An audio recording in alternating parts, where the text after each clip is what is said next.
Your desire is the rudder, the hard work and the persistence is the propeller.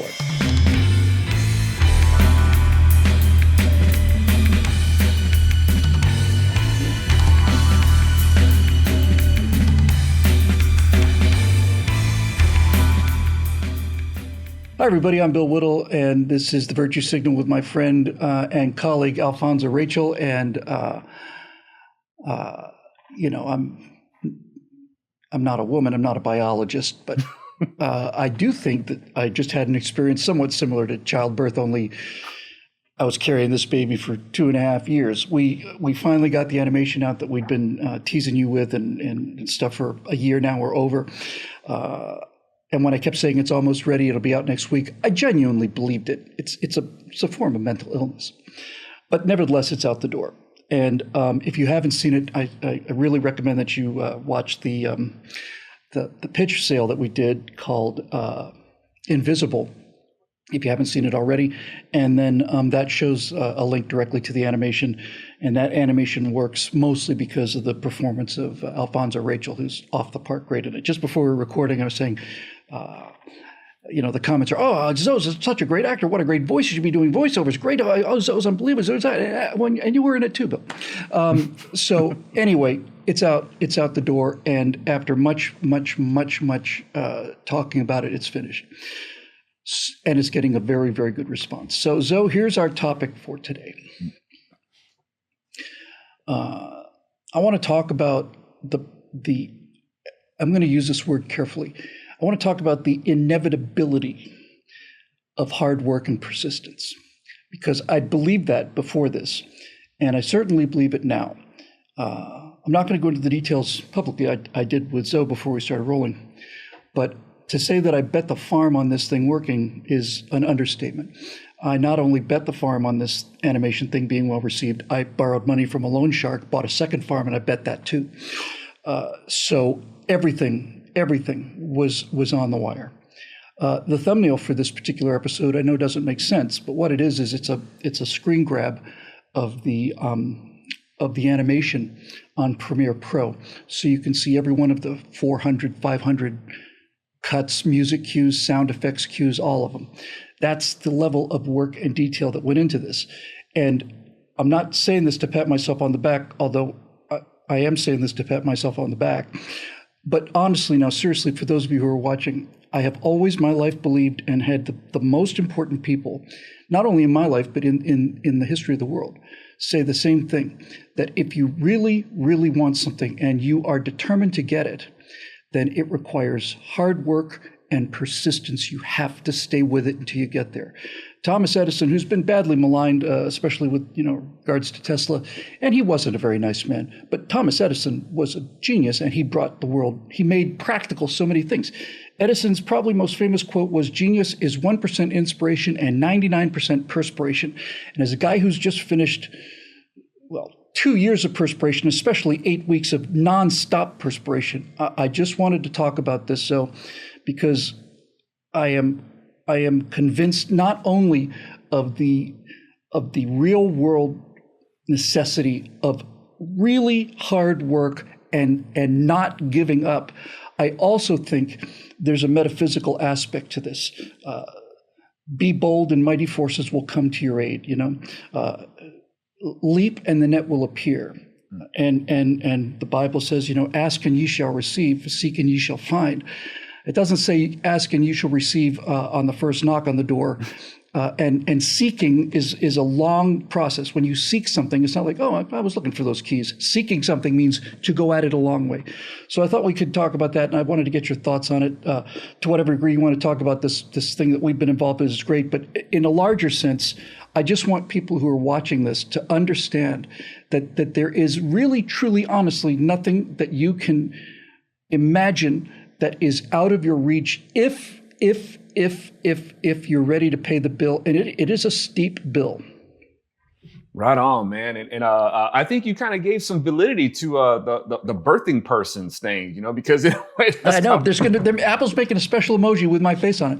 Oh, I would probably use that emoji, man. Yeah, I would too. Actually. Conversation piece for real. And but you got this. It's like your head is like pregnant with this idea, this vision that you have, man. It's just kicking and screaming to get out. And it's like a passion that you have to do. It's like this, this is what I'm wired to do. And, even as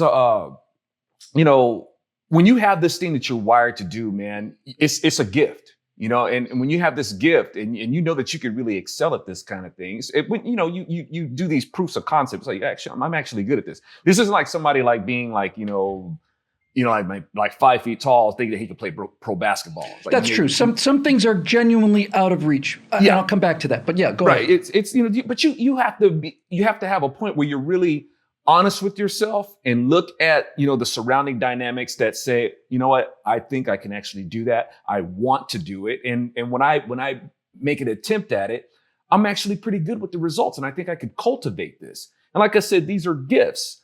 And when you have this thing baking in your brain to get it out there, you gotta keep at it. You gotta be like Abraham. Abraham waited like 80 years for his kid. And now one would say, well, he's past his prime. His wife is past, her childbearing prime. And Abraham's talking like, about Abraham or me? Although my wife is in much better shape than I am, obviously.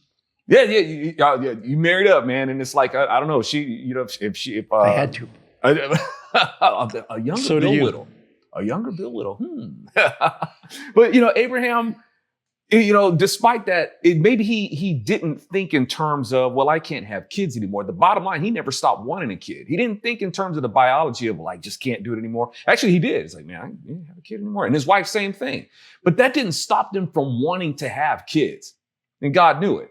Right. And the thing is, when they finally got their kid, God's like, okay, kill it.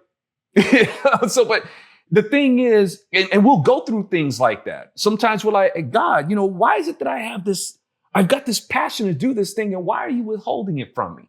And then when I get so closer, when I have it within my grasp, or even when I have it in my hand, you want to take it from me. And God's like, hey, here's the thing.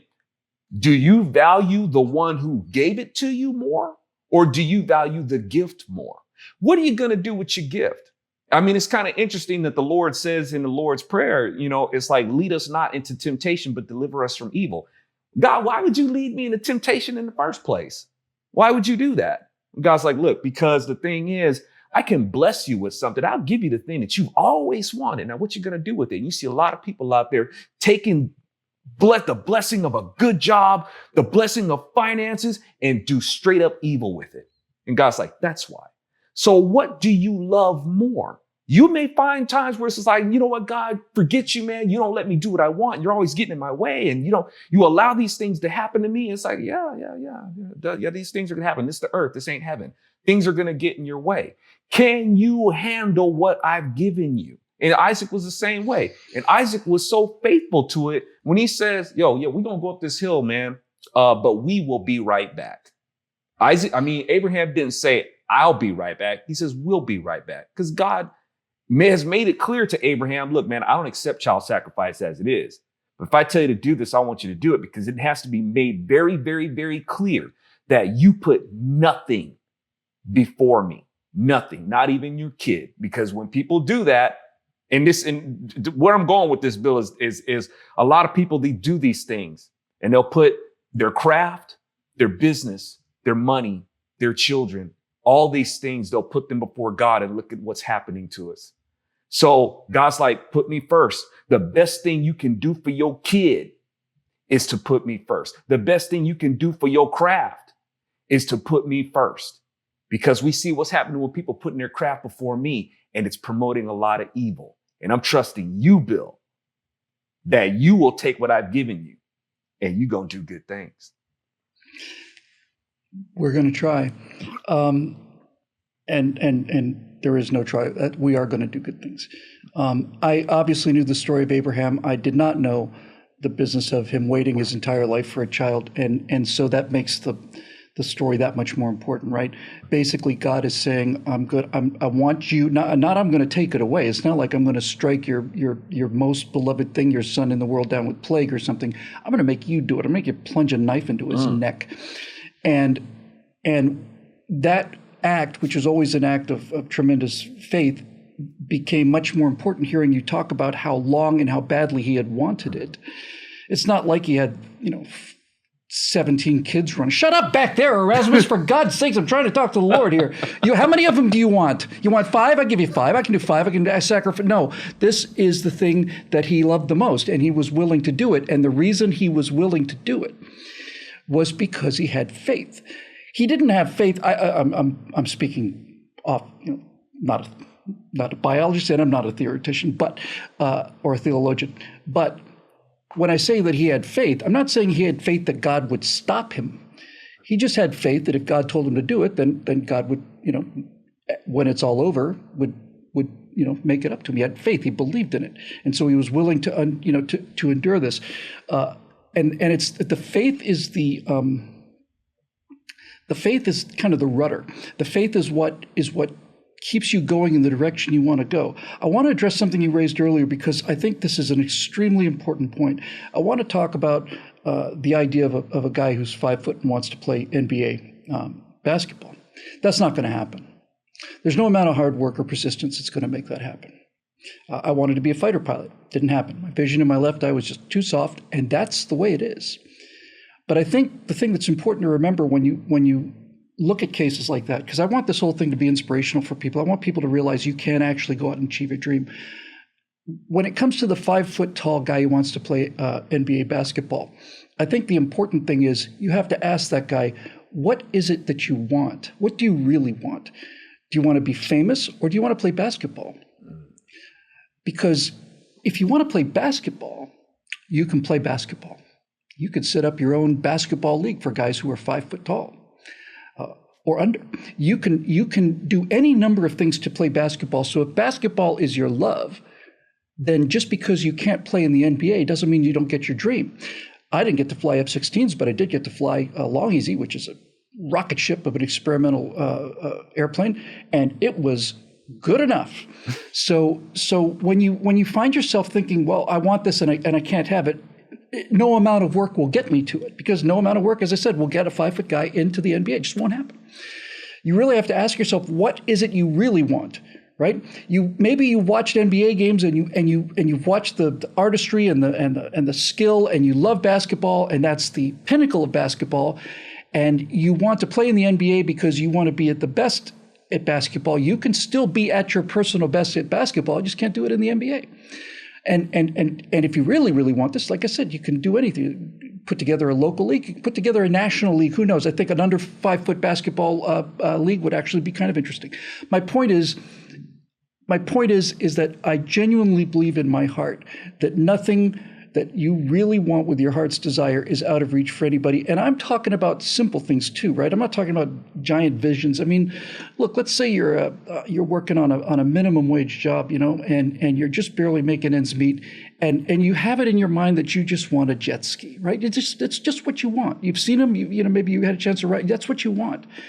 It is possible for you to get that jet ski working minimum wage. You just have to work a lot of minimum wage hours to do it. And you have to have the discipline to save that money and put it towards where you need to go. And most importantly, you have to believe it's possible, because there are going to be times when you've done the second job or your third job of the day and you're tired and you want to sleep. You don't want to go to the next job. And you've made maybe a little bit of money. Maybe you put a couple $100 or $1,000 or $2,000 away towards a jet ski. And now you're thinking, you know what? We're sitting here eating beans and rice. I am anyway. You don't get to decide for other people. I'm eating beans and rice. I'm going to go out and get a steak dinner. You can make that decision, but eating the beans and the rice for years, that's the price of the jet ski. It's not $12,000 or whatever they cost. I might be off of that significantly, but it's not the money. It's the willingness to make the money. And especially if you're younger, you'll find that no matter how much money you're making, if you're careful with your money, and I'm not good at this, but if you're careful with your money and you start small lines of credit and you pay them all off rapidly, building an excellent credit score does not require you to be a millionaire or even a thousandaire, right? It requires discipline. It requires perspiration. You can make small payments on a credit card, so long as you pay them off on time, pay the balance in full, you will eventually get the kind of credit score that will get you most of the jet ski, because you've shown people, meaning the banks, that you understand the value of discipline, hard work, and perspiration. And having launched this thing and having seen the response, this is what I've wanted to do my entire life.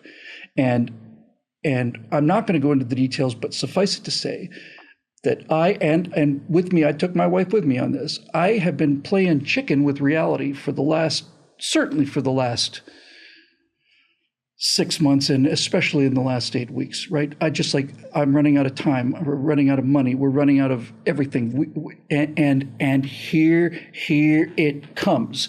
And I'm sitting here on the tracks.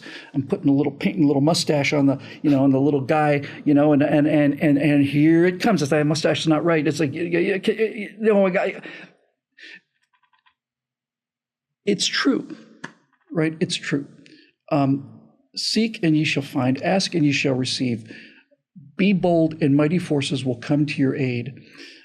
This is a little bit unrelated, but it's somehow connected to it in that sort of weird metaphysical sense. It's not a spiritual sense. It's just sometimes the way that spirituality interacts with the real world. But there's a line in Shakespeare in Love. Shakespeare co-wrote this animation, by the way, although he didn't know it at the time. There's a line in Shakespeare in Love that I just love, because I was a theater major, and it was something to the effect of, the doors are opening, the play goes on in 4 hours. We don't have the costumes, we don't have the props ready, we haven't done this, we haven't done that. And somebody says, don't worry, it will all be ready exactly at the moment when we need it to. And that's exactly how things work in the theater. That's exactly how things work in entertainment. How many times have you had that experience? We're not ready. God, there's 10,000 things we have to do. People are coming in, and then things just come together. Because you're true to what you believe in, and you're honest, and you're not hurting anybody, you're not stealing from anybody, and you've got your heart and soul in it, and things happen. The pieces just line up. Yeah, man. You mentioned something that really crystallized something for me. It hit home. You said, "Do you want to play basketball or do you want to be famous?" And I applied that to myself. Like, say for instance, I'm a musician. That's my thing, and I've never really felt like I had, I've reached that place in music, that I wanted to do. Not even close, not even scratched the surface. But what is it that I'm pushing for here? Do I want to play music, or do I want to be famous? What is this official stamp that I've done what I wanted to do with music? Is it because I'm not a famous musician? I can play music at any time. And I've overlooked opportunities to maybe just like play, in a local band, playing in clubs and things like that, playing for the church or whatnot. But I have my own brand of music that I want to do, and didn't really want to go the route of being in a community of musicians who lend their skills to be able to sit in, do some session work and stuff like that. I haven't done those things. Because that wasn't my idea of what I wanted to do with music. But it's like, look, man, if you love music, well, play some music and lend your talent to people's projects and things like that. So yeah, that right there was a serious reality check, man. Thank you. The other lessons that you're giving about how people build these things, I think a lot of, and you're using the medium of entertainment to really want to, as you brilliantly say, you don't lecture your way out of things that we've been entertained into. A lot of people, when they think about aspirations that they have and dreams or goals or whichever, a lot of these things are shaped by what we see in the culture. And a lot of the culture is shaped by what we see in entertainment. In entertainment, you have the 90-minute solution. You got the Hollywood ending. And you can't help but have a culture that is going to have this sense of entitlement or an idea of how things are supposed to be. And, they'll struggle with something. They see it in 90 minutes, the struggle, the beginning, the problem, or the idea, the problem, and then the resolution at the end of it. And they think that they can just be resolved, whether it's, getting the dream job or getting the girl, things like that. And within the first, 30 minutes, this guy's already having sex with this girl. And then you have a culture that believes that on the first date, they're already supposed to be getting laid, and it's like, and if they didn't, there's something wrong. So that kind of goes to the Abraham thing, right? It's like if Abraham had really, really wanted a child and gotten one when he was 16, it wouldn't have had the value that it would have had, that it did have when he finally got it at 80, right? Sometimes the longer you want something and the more you want something over time, it's almost like desire hours, that the more you invest in wanting something, the more value it becomes, and when you finally achieve it, the more the reward. Yes, and that's a key word, the value. I mean, basically the promised kid. It's like, okay, I'm waiting. I want to be able to have this kid, and the value of finally when this finally happens, that's one thing. And then it's also the show of the miracle. This is a miracle kid. And of course, this is a picture of Christ Himself. It's like the Lord's like talking to the Judeans. It's like, okay, so you guys boasted being a child of Abraham. You guys, you boasted that. And the history of Abraham, and you're children of the promise, and you got Isaac, but you can't believe this. That doesn't make any sense. So it's like, I don't understand how you guys can believe that, but you can't believe this. You can't have it both ways. But the miracle has shown up in that. And it shows that, okay, yes, you wait on the Lord. As the word says, you wait on the Lord, and He will deliver. He's a strategist. Positions people. And in war, there's casualties. And that's what this is. It's a spiritual war. It's all implicated in the word as it is. But people are strategically positioned to be able to do things. And it's not just for my blessing. It's not just for your blessing. It's a blessing grenade. The Lord calculates this as where when I do this isn't just a blessing for you. This is a blessing that I want to extend to people around you. I'm strategically positioning you for that. And for what you're doing, just on a side note, to be able to use these mediums as this instructive mean, to be able to connect with people through entertainment. And I'll try to keep this short. Man, I went to check out, we want to just, watch a, movie, and the pickings are so flippin' slim. And I saw this movie, A Street Cat Named Bob, right? And there's a scene in it. I just kind of scanned through to see if I'd want to see it, and there's a scene in it where this guy, he's homeless, and he goes in and he's got like 3 pence or 3 quid. And the guy's like, man, this steak costs 9 quid. And he's like, I only got 3. So rather than giving the guy the steak, he takes the steak and he throws it into the sink. So I see a whole bunch of comments that zero in on that moment, and they blame capitalism for it. It's like, this is why I hate capitalism, because in capitalism, it's all about greed. And it's like, the guy didn't throw away the steak. Him throwing away the steak had nothing to do with greed. It didn't have anything to do with capitalism. But this medium that had nothing to do with capitalism was able to be used to stoke people's disdain for capitalism. Yep. And the biggest movie of all time, Avatar, does that. Look how awful humans are. Right. And I'm, I know that you've got a truckload of stuff that you could say to that, how entertainment is used to be able to promote this prejudice or against something that's actually good, and promote an affinity for something that's actually evil. Wow. Yeah. That's, I don't know really what to add to that, other than just one final thing, because I want to come back to this just because it's so important. Just behind me here is just over the hill behind me is Hollywood. And they call Hollywood Boulevard the Boulevard of Broken Dreams, right? How many people, it's not so much anymore because I make movies in Hollywood anymore, but you know the story. And the story is still true, goes on every day. Some kid somewhere, some 14, 15-year-old kid decides they want to be in the movies, and they got $35, they hop on a bus, they come to LA, they don't know where they're going to stay, they get off, they try to become an actor, and again and again and again and again and again, they're heartbroken and they go home, and it's the Boulevard of Broken Dreams, right? What that means is that they didn't come to Hollywood to be actors. They came to Hollywood to be famous. and they wanted to be famous fast, which meant that they essentially wanted to be famous for free.